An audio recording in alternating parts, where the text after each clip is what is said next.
Welcome to Touched by Cancer, a podcast where I connect with people whose lives have been affected by cancer. Touched by Cancer is a phrase that recognises that cancer is an illness that leaves a lasting impact on both those diagnosed and those around them. Our guests will share their personal journeys, discussing the importance of early screening for effective treatment and highlight the support services that are available in Halton. Before we begin, I want to provide you with a gentle heads up. Our discussions cover cancer-related topics including diagnoses, treatment and emotional struggles. I understand that these conversations can be sensitive and I encourage you to prioritise your well-being and join us when you're ready. Hello and welcome. In this episode we are speaking to the incredible Sam Lewis. Sam is not only a survivor but also the founder of renowned cancer support charity Sam's Diamonds. She'll take us on a journey through her own battles with cancer, sharing the challenges that she faced, the support services that she utilised, and how these experiences led her to start Sam's Diamonds. Get ready to be inspired by her resilience and dedication to helping others touched by cancer. Without further ado, here's Sam Lewis.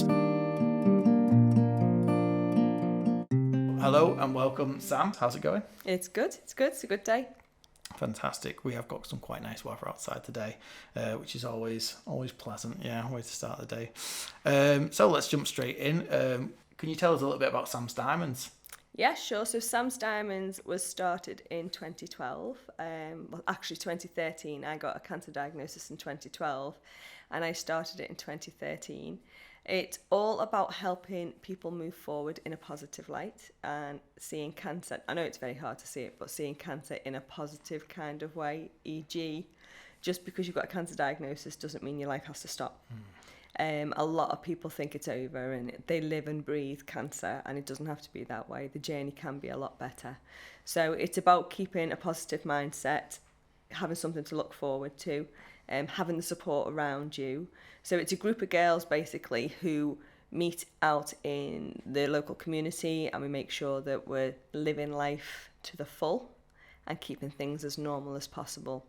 That's something I struggled with when I went through my journey, because I used to just sit at home and wait for the next appointment, and I found it quite depressing, to be honest with you. And then that waiting turns into worry, so it was like, right, okay, what can I do here? So I started gathering people and going for a Costa or going for a Starbucks and having a normal conversation with a load of girls and comparing notes, and it just made you feel normal.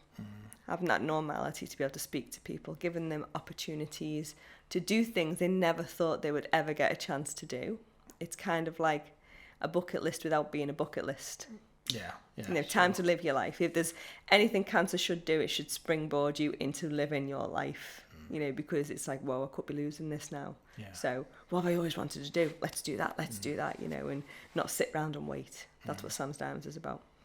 Fantastic. So was it quite organic with it? I mean, you mentioned there about starting by getting people together and going for a coffee and things like that. And obviously, I know now that you do tons of different things, and like you say, away days, you name it, you do it. There's lots of different things you do. What was that journey like from kind of like, I guess, just almost something for yourself in terms of like developing you knowing it's something that's good for you and other people, but like this, how did that develop into actually? I think it all stemmed because before my cancer journey I was a teacher, secondary school teacher, so I was constantly on the go, always had to be somewhere sorting something. So to go from that, and then obviously you've got a cancer diagnosis, you can't go into school because of all the bugs and germs about, so it was from busy life to sit and stare at a wall. Yeah. Because the kids were in school or at nursery, and my husband was at work. He offered to stay home with me, but I said, what's the point? We're both just going to stare at a wall, and you'll probably get on my nerves anyway, so go to work. So, it was a case of either watching Jeremy Kyle or going out and doing something. But there was no one to go out with because everyone was in work. So I started gathering chemo buddies and radiotherapy buddies. Oh, should we go for a coffee? Oh, wouldn't it be good to go bowling? Oh, well, we're off. We might as well have the opportunity to go and see something at the cinema. I mean, you're not ill all the time through cancer journey. I mean, I had my treatment. I'd be ill for the next 4 days. And my treatment was every 3 weeks. So that extra 2 weeks, it's, hey, let's go live a life rather than sit and watch telly and wait for the next appointment. So we kind of did that, and it just grew and grew and grew. It started off being on my leaflet, I was really, really, what's the word? Ignorant. my first leaflet, because I thought at the time I was 38, and I thought, do you know what, it's for ladies 18 plus, 18 to 45-ish, because they're young and they want to do stuff and all that stuff. And then I'm now 48 and I've not changed. I still want to go and do all that stuff. But at the time, there was a lot of people who used to come forward and say, oh, I'd love to be a diamond, but I'm too old. And that broke my heart. And it was like, what have I done? Yeah. So my leaflet changed then to 18 plus and younger heart. And our oldest diamond is 84. And she still comes and joins us doing all these different things. Do you know what I mean? And it's like, it's a learning curve, because I've never done anything like this before. So you learn and you develop as you go along. I do get things wrong, but then you fix them and it becomes better. And it's just grown and grown and grown. So it's been going for like 10 years now. So it's like all the things that we've trialed and tested, and it's developed. Like, for example, we got one lady our first secondary diagnosis. So we opened a secondary group because there was a bit of conflict in the normal group. And it sounds bizarre, but we had the primaries who were celebrating finishing cancer. I've kicked cancer's butt. And then you've got the secondaries who are like, well, I'm never going to be able to do that. And they're rubbing salt in the wound. And they're like, well, she's actually dampening on our celebration. And it got all weird. And I thought, how's this happening? Yeah. So I offered to open a secondary group as well. So everybody's in the first group, but there's a secondary group as well where they can say what the hell they like. So it's on Facebook. Yeah. So for someone who's ignorant like me, could you just explain a little bit more about secondary diagnosis and what that means? No, okay. A secondary diagnosis is when you get a diagnosis. So say you've had your first one and you've had breast cancer. Yeah. A secondary diagnosis is when it appears somewhere else. Right, I see. Okay. When it appears somewhere else, depending where else it appears, it can end up being life-limiting. Like it's classed as stage 4 once it's moved on somewhere else. But sometimes they can prolong your life and you can live with cancer. So stage 4 can be terminal, or you can be living with cancer. So yeah, it just got a little bit, at that moment, a bit awkward. So we had to learn quickly, and it was like, right, okay. So they want to talk about how crap cancer is and how angry they are that they've got secondary. And these want to celebrate. Let's give them their space to do it. But they're all friends together, so keep them all in the same group. But if you need to go and have a big rant about your secondary, let's rant to other secondaries as well, because they get you. They're on different treatments to you. They're in a different headspace. You know, do you know what I mean? It's living and learning as you go along. Definitely. I think that's it. I think it is a journey, isn't it? Yeah. You know, and I think that's something that I've definitely learned is you know, you don't need to ignore these types of things. You know, you need to, you know, when something's popping it up, you kind of like look at it and go, what could we do? What could we adapt? What could we change, you know, to make it better? And not thinking you've always got all the answers. Exactly, because you're never going to get 2 cancer patients the same. So you could have 2 people who are secondary or living with, and they've got completely different attitudes to it. And it's learning to be able to cope with everybody's attitude to it and make sure there's something there for everyone, if that makes sense. Yeah, definitely. So some of them want to live life to the full. Yeah, let's try this, let's do that. And then some secondaries just want to stay home, be quiet, spend time with their family. And it's how you can help all of them to do what they want to do, if that makes sense. There's no right answer to how you should react to this type of thing. Is There's there? no one fix for everyone, is there? And I'd imagine a lot of people might go, well, I'm this type of way, so this is how I would react to it. But until you're actually, you wouldn't be able to say that in that position. You can't know until you're actually there. And and it's really scary, because like when I got my cancer diagnosis, I didn't know anyone who'd had cancer ever. And you know, gullible, vulnerable, whatever the word you want, naive. If you got cancer, you died. That's all I knew. I never knew anyone with cancer. And then when I got it, every man and his dog knew someone who had cancer. Do you know what I mean? It's like a common cold. It's shocking. People just bury their head like it's not happening to me. It's never going to happen to me. I remember seeing like recently on TV, just I think from when I was growing up, it used to be what they'd say 1 in 3, but it's now 1 in 2. Yeah. And so that I remember the first time I heard that 1 in 2, he's like, wow, that's massive. You know what I mean? Like you can't comprehend that. You know, that many people, like you say, everyone's going to either be affected by themselves or know somebody. Do you know, like this is it. And a lot of people focus on the 1 in 8, but the 1 in 8 is breast cancer. Right. But it's 1 in 2 for every cancer. Yeah. So it's like when I do my talks, if I do like a networking talk, I get people to stare at the person next to them and then they go, it's you or them.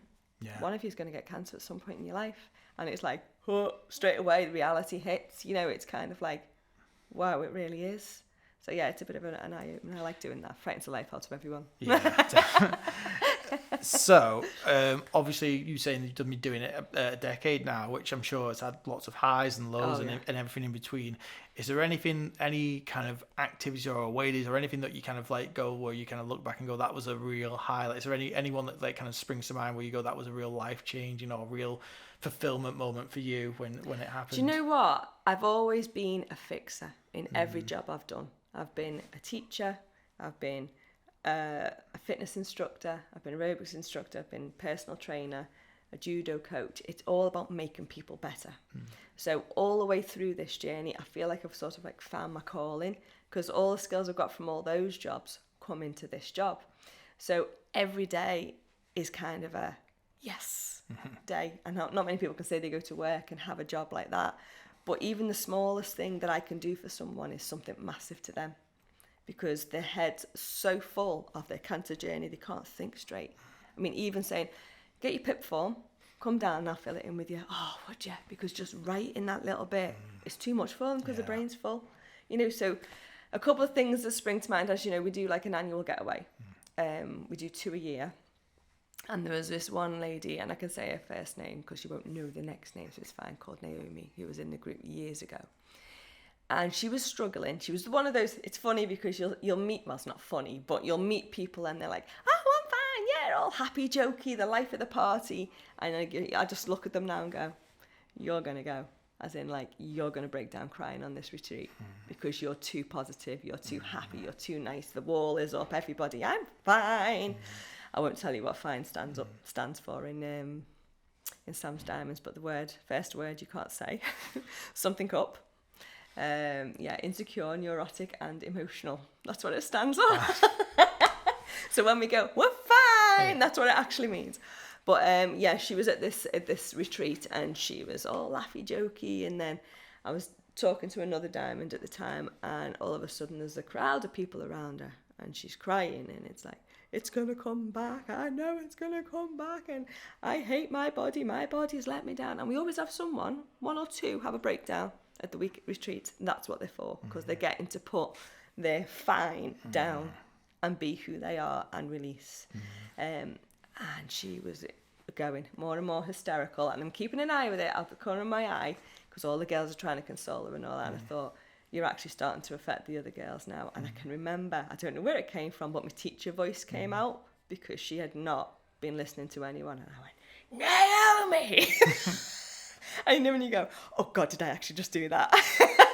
And everyone stopped and looked over at me. And I said to her, if your body had let you down, you wouldn't be here. And it was just like a moment for her. And she burst into tears and was like, you're so right. You're so right. And it was a goosebump moment for everyone. But she couldn't have thanked me anymore after that, because it turned her life round. Because she was looking at the glass half empty. And I said, your body is put up with chemo. It's not died from that. Your body is put up with cancer. It's not died from that. It's trying to heal from all those things. Your body is phenomenal. To put up with all of that and still be here, be grateful for it. Don't tell it it's let you down, because it hasn't, because you're still standing. And it was kind of like oh my God. And then loads of them started crying, and it was like, oh my God, what have I done? Yeah. But it was a big realization for everybody. Do you know what I mean? And those events are the ones that build the diamonds up and bring them together. And, we've all got each other, and it's that understanding that no one else can get unless you've been there. Yeah. You know what I mean? That's important. That's brilliant. If somebody is, looking to get involved with Sam's Diamonds, how would they go about doing that? So if you go online to our website, which is www.samsdiamonds.org.uk, the first page you come to, it will say, click here to become a diamond. You click there and you'll have a registration form to fill in, just some basic information, who your oncologist and which hospital is, just so we can make sure that you are an actual diamond. Believe it or not, we have had people try and come in just because they're friends of a diamond. Oh, I'll be a diamond as well. I'll be a diamond as well. But obviously there's a lot of stuff that's for free, and we want it to go to cancer patients. Yeah. So we always check oncologists and hospitals and things. So you register there, and then you will get an email from our admin offering a one-to-one with me. Right.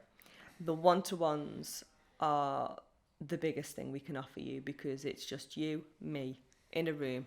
We talk it out. We get your head right. We get you determined, we pick you back up and help you file what's going on, and we can signpost you to different services, things that we can offer you the support you need, add you to the Facebook group, and just invite you to all the different events that we do and things like that. So it makes you feel accepted. It's a personal service. I find out what's really getting to you and we figure it out. Because I've got 10 years of, well, we're on 368 ladies we support at the moment. Yeah. And that's right now. So over the years, there's loads of people who've gone and got back on with their life and stuff like that. So there's a lot of knowledge and experience I can pull on. So, well, this helped that person, this helped that person. You know, this is normal, which is half the time all you want to hear. Yeah. It's normal to feel like this. You know, you're not cracking up. You have got this. That type of thing. It sounds brilliant. Yeah, and like you say, needing that personal insight, that personal knowledge of the people to know what, you know, because like you say, signposting and knowing what's out there and what's going to be helpful for one person might not be helpful for another person, or they may be entitled to it or not entitled to it because of, you know, different personal circumstances as well and things like that. Exactly. So and, you know, sometimes I'll sit there with them and they'll talk to me about everything but the cancer. Yeah. It's like, oh, my husband's doing this and the kids this and the kids that. And I go, okay, well, we've got this for the husbands. We've got this for the kids. And, you know, maybe you could try this and try that. You know, it's just being able to speak openly and privately is massive. Definitely. So could you tell us a little bit more about your personal journey with cancer? So at the very, very beginning, it's funny actually, I actually found my lump due to my husband. He got into the shower before me and came out and he actually had a lump in his testicle, which his turned out to be a cyst. But he went to get his checkout and it turned out to be a cyst because he showed me this lump and I had to feel this lump, which wasn't the nicest experience, but because I did have to, I got in the shower after him. For the first time ever I checked. Didn't know what I was doing, but I thought, oh, we'll have a little check. Yeah.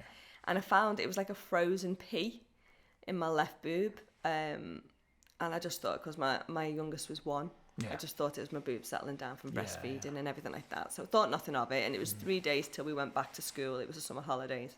So I was busy planning and I thought, oh, well, we'll get to the doctors and stuff like that. So eventually, about 3 weeks later, I took it seriously and thought, it's not gone, I better go to the doctors. So I went to the doctors and she said, yeah, you are lumpy, I can feel the lump you're talking about, but you're due on your period, so come back because everything's swollen. Come back in another 2 weeks and we'll check it again. Never thought anything of it because things like that don't happen to me. And I was like, oh, it'll just be another cyst or something because I knew no one with cancer. So I left it 3 weeks and I was, oh, damn, due on my period again. So I had to wait again. I'm laughing now, but this is a really serious thing because I'm laughing because I'm a doofus for doing this. But then when I did go back, it had grown to the size of a golf ball. And she said, yes, we seriously need to get you in now. Let's go and get this checked. And when I went back, I went to the waiting room where everybody seemed to be going somewhere and then coming back to the waiting room. And it was like, right, my turn. Okay, in for a scan. I'm not going back to the waiting room. Okay, a mammogram. Okay. Went for a mammogram. Oh, we need you back in the scan room. We need to take a biopsy. So straight away, I'm like, this is serious. There's something going on. Why can't I go back to the blooming waiting room? You know what I mean? And then it was into a room with a Macmillan nurse and an oncologist. And that's when you know. It's like, why are you in here? You don't need to be in here with me if it's just nothing. So he showed me a scan of my boob and it was like, the lump that I felt, he said, see this black blob here, that's what you felt. But there's 3 more there, which I hadn't felt.